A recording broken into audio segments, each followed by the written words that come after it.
Bibia Kwaba Edibo Heniba Media. So some radio say Ohumenima na a trending stories trending with social media and Mamma Kisi the Virgin Lady Bakope. Media nasa metina se dia na eyinchemu na me de brew me church ensem ano wate ase se die social media ne so ayede ofa Facebook IGP ofa Instagram IGP ofa baby bia befa bia IGP is there enya asem ketewa ni nyina ede se die ya papa ise watena se ehu se enema bebre na nipa dodo na ewo Ghana hanom a omode tag Ghana police fo na wotia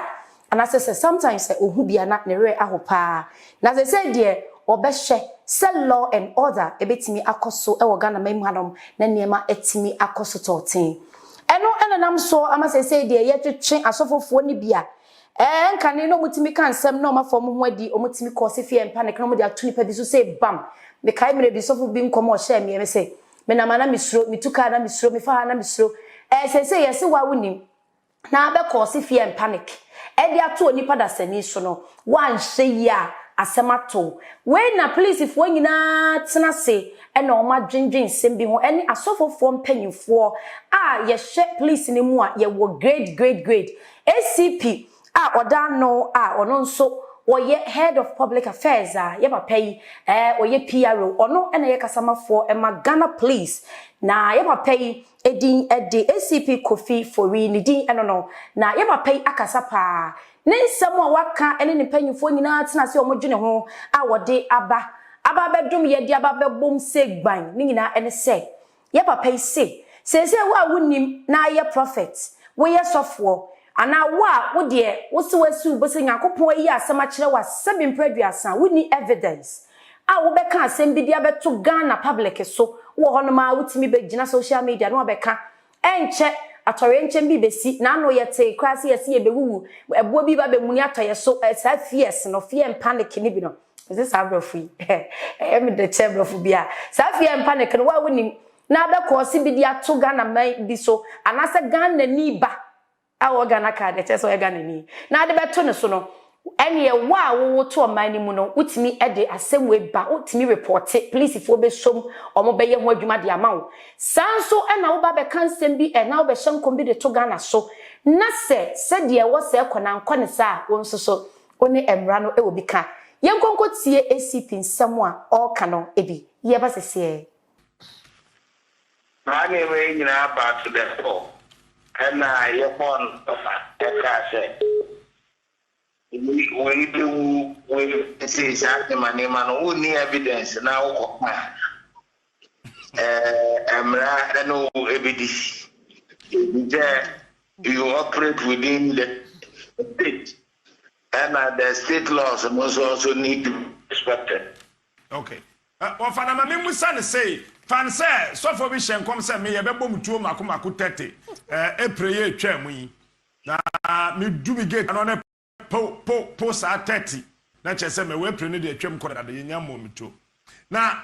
Sadia was supposed for beside evidence if it's a prophecy, what evidence ban on the Bamo Bajatum.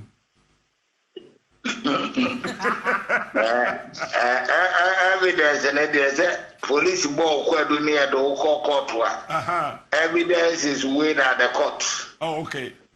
Now, I say, Yamen, I can't know. Na Yakupon say ntimi mfra the court we media dance na no sa na e be ndey anenti da ye nyina e ka ho asem ye na ye ne agidiefo na asofo akuku da mo abi adwuma no hedin nsawoso na ye nyina ahwese ne ye be ni ye enti discussion na enya baako ewo mu a ye beto aso na sensitization na education so bako ebise saade no amampo egina ayiso na asemesibewu asemesibe yesi ebia nipa no kora na made no akugina ayi radio so ana akuka no atotwe no ko akratam nyina ya insecurity ma individuals insecurity ma families nabi no my no first yes any quarantine any noise making na hodo any other practices are inimical to the rights and liberties of the individual who are baby ye bono sa ye de aba bono bono se ye de na fa process bi mu sa ne mani na ya against human rights na enya de police for obafo aso enti yemfa ne sama kwa asoro bi na sofo na from agina asoro mananim Captain Smart we hwe sunsum wiase me hu se dua bi di wachi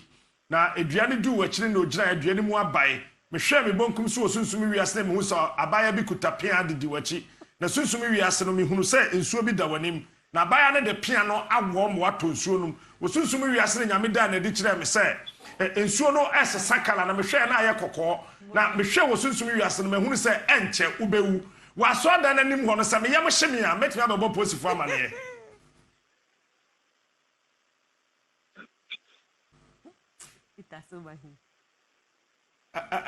hello chief Obade na me busa sa nkom hye we nyina no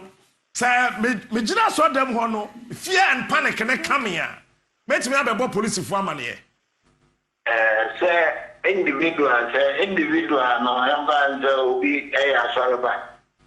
na nyewe bi kosona ono eba police station be complain say na awuti butei oye complain dey ko bi aso police for be bisa anwansa say bi a o de mpia nkobo no ana o de bibi command no na onte ase na oba police station dia dey police for be hwehwem and I can say when we are meeting here how we can harmonize our activities infringing on individual liberties, human rights. Say, baby, what you say, clip to be more on a dear booby, na ye for sono, a near be, another in a democratic society. And then okay. The banner the police might be forced to come in. The police is not going to say you can sorry for a considerate. And then I know she won't do boo, a do, and be a hoye. A kind winning I get to say we are noise making, excessive noise making. Say we are common crop now can any plan walk with a radio so. Bonnie Dewuru na dear be no how Abraham Crawford and also an voice for Beto now you are no evidence now one walk or the court. It is a man and I cut a year shed na ye my yen may be a number sumunti ye may be a bit young Crawford who did no one liberties ni freedom so. At the same time, police in Sochi, the freedoms are in Sarena war because police for any sorry, class if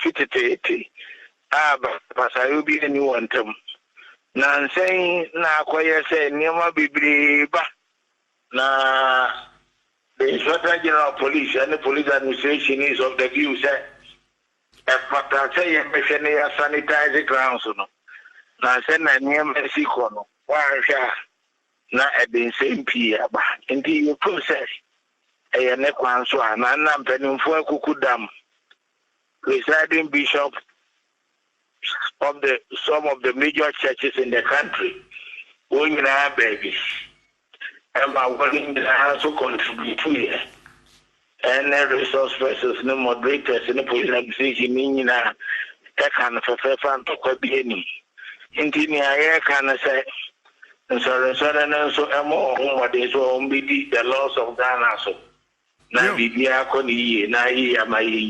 Ebuzi avoye ma munyina makwa baby o se muguso na mohwe dwumedie ansa na meto aso ede ama woni dwumeko bi enetim so ya sene ma dwumedie ma me yakesiwa metimi ede brewo na me kai wo se fa phone se sia download tap send e wo phone so what download the area no ona process no so bedru baby ya tro ne promo code mesrew nyabote ni yi ne makomako ne tro ohene ba ehye ho wo de sa din ne hye ho no ma ye ma €5 eno e free for pocket na next time o say send this car wo de eno asokete e wo honom kese kom se say wo de wo mpe stress bia wa brabom wa ya adwuma wa manone wa che wa bre nya afi na wo be ma ne sika bi se wo nua bi nsi dan ma wo chena ne wo disappoint wo no sabi efi a wo so wonsi no wakosi jaade keto bi na de ama wa wo say wasisi fie kama e de ama wo we e won sawam ene ne mpotemu 2 bedrooms, 3 bedrooms, 4 bedrooms, 5 bedrooms, 6 bedrooms apartments. Estate houses come on. Ne boane so ededa form fa phone ne friend sisi ane no encheche enkomo. ACP nsam no ena meto aso edi ama wo ene ACP aresa bebre na edi aguo. Sese wo ye Ghana ni ba. Na se wo kwa asori bi. Na se asori na wo beko no. Sofo na hyehyem nkom bi di ato so. Ama sese wo kura no se bi mpradua sansam na wakeka ato so no wo se wona mana ye mu hyehyem wona mana bo brimbrim etesese ukohu wansana kura wo so fiefo abaifo na asoma se yemra asoma mekum chese se hu no ato so a ene utimi ebe report sese wei ababeka emra no ho ene sese de emra no emu ayeden pa wo ye prophet na se Nyankopon yi asem ne kire wo no wo nkoa na oka kire wo na obie ni wo nchen woni any evidence a nyabotre bompa ye wo kokoam emfa asem ne nkotena social media me ma me ya me nchen he metena me nchen me ka nchen se ma me ya na hu se wan hwe ye ne sie wi a wo na wo kan me ma me ya me chichirem keke enya me na me ka enti wo ka to se bam na se ye widia na time ne so na se wasem na kan no na echese eye funu kombi ena ma wo de so sa kombone na asem ato e wo Ghana ha emra wei ena ACP enso ahyem kena e de ato wo wie ya sei ke ena ye de enim se bibia kwa kogu obi aka na no atom tokro bia ayedi na yenim se bibia aye okay ya ye wo honom a video bi assign ababeka ohene media yensa na sa video we efi London ton ye yima krom na ba bi efiri ba no osofuo bi odifuo bi sa difuo no ye Ghana ni etese wo ka chipa enya asem ketwa ni din e the Prophet Evans Boahen ni din eno no Prophet Evans Boahen ni din eno no na sa prophet yi akeka nsem bi na ne koma kese a wasa hyehye no wose we efefa IGP ho yemko na yemko nkotie ne nsem na wo ka no ebi ye ba sesie. God bless you, Minian Reverend Boahen, London. Mama Uradia Semya no Quare na enipa enyo otrofo. Bible say Brebele ba Joel odifo Joel etiemiru ninjichemu aduro no otwe no. Wose Brebele ba mehwie Brebele ba o tie wose Brebele ba and this is the time. Enti mechira was nobody can seize or stop prophecy. Ade anyame ahyehyɛ to ohima bi sɔre ɔso mo bi anhyɛ nkom okumadifo no nyina na ofisi wa kuma mo nyina ka baako na wɔno so hyɛ nkom a nipa baako pe no ne nkom hyɛ boro nipa 1000 ni nyina achi no saa na Awurade aka obi akoma ama wɔde adifo mako 100 akosi utokurum. You can never finish prophecy on this earth unless you have destroyed the word of God, but nobody can destroy the word of God. Odifu Joru say Brebele ba na bere na anie mehwem honhom agumrante so ene mabawa so am wa hye nkom na empanimfo so asusu adaye na emabunu no adaye enya anisuade hu. And this is the time. And the prophecy or prophet is a prophet. Prophet is a prophet that he talk through whatever we have seen or they have seen, whatever we have here on in our ears. And you know the no intimate who dance here. Me wo asem ekachire Ghana IGP Mr. Dampare. We still have to prophesy and come say be ewo ho a was here she. Enye de wo ye nti ye nimpa say enye wo ye the right thing, and it's okay because baby so e come through. Now Ghana IGP me who said ukodi Christmas dinner. Christmas year by ukodi dinner bi. Christmas year di enu ya ukodi ye invite u dinner bi. Enti wo didi wie ye no. De ohu ya answer what pi baby opi no na Sir John eti ho. Na Sir John say na hanso na odene sensum na no obi say hanso then na wo ka say me kodi Christmas dinner lunch bi. Ni di wi ade mhu yanse mapie ha no. Ana Sir John say enti nkrofo de omo de ye biye me ye de bia yo na wo bisa ansa de na wo se ye de aduro egu meduanim ema me di enti mi wu slow mi wu wie no na ekoba ne se yare bebiri nanso food poison enti Mr. Dam pare anase IGP we de wanima o Sir John said the odi ye we na wo so wakodi bi enti papa mesrew Christmas coming dinner biara eda wanim biara ye very careful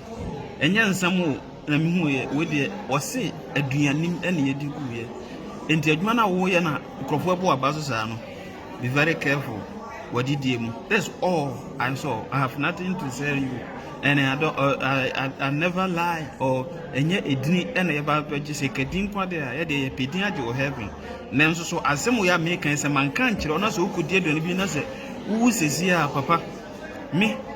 ena me wo ho aso bi anase maye bone afi na mbedi na aka se me kan yo na me hunu ya nko no I have to tell you then you should be very careful about what you eat and where you take your move asumbi nka nyansa mfiti ase and one nyame so Bible so wapo nyame ase na onyansa ewo bye bye we shall meet Reverend Evans London ebuziafo we mempesa medema no beka ze se die Ghana na ewo no wo ka wasem na se wan ka ne ye na wan pe kwan bi so amfa hyehyɛ yi a anhwa ye beka se be yiwa no a na akoyi ne he we efi ono ankasa enum prophet yi ne nsama a chese wo kekan a wo rese bi egu no ene wo de ba ye no dodo na so se omo ne ya adwene 100% enkwens ni nyina ne se prophet akasa pa isan se bible mu no wo se wonim na sori tie difo anase wonim na se wo sori etia nyankopon nipa asotwe ne beba aso no enya asotwe ketwa na se wo muhwem nso a se de se IGP ya na niema edefa no ni nyina eyese ase wasori ewa asofofo so wasori ewa difo so na there is no way so betimi akom kasaboa ede ahye omuyem eyade a se ene so oku be 300 kra omo maka no ye be sorry aha enene mede trending stories no ebesi meda se na so wajebre na wonso wahye jumedi die beto fom bia no mama yakisi waza konkonsa no my friend Heart Gossip mede ebebrew na wonso watimi atie ensem ne mu yie na me kirekirem esanso konkonsa de medjuma amedie na meka wozo betimi ahye yem bi e wo Facebook edino eyo Heneba 1 TV o like ya na wahye e de ama me why medefo sanso ana YouTube nso obetimi afollow yen e wo honom na wa subscribe enso e wo honom e de ama yen mesro se yedino eyo Heneba Media ba kope ebia nka ho mede e de mama ya kisi wa the Virgin Lady ba kope ya boafo e tap send dua nso dua Kesek Homes Adabov Roofing omunyina enesa ya sinema jimedi yetimi e de abrel medase bebre Oheneba Ejeni Makuni the CEO of Heneba Media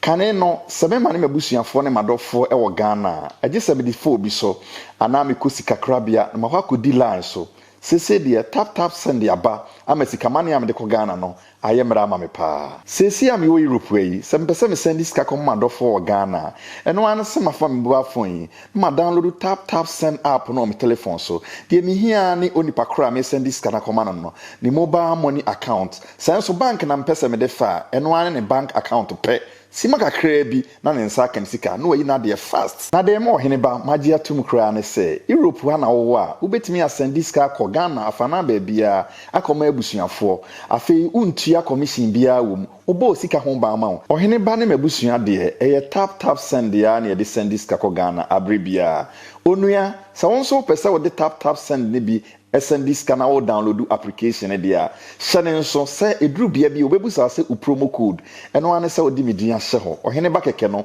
obema £5 ana €5 aka osika ho ode che kwa menuanom Ghana fo am wo Europe samo send sika akoma ma de hye wo Ghana afana ba bia eno ane tap send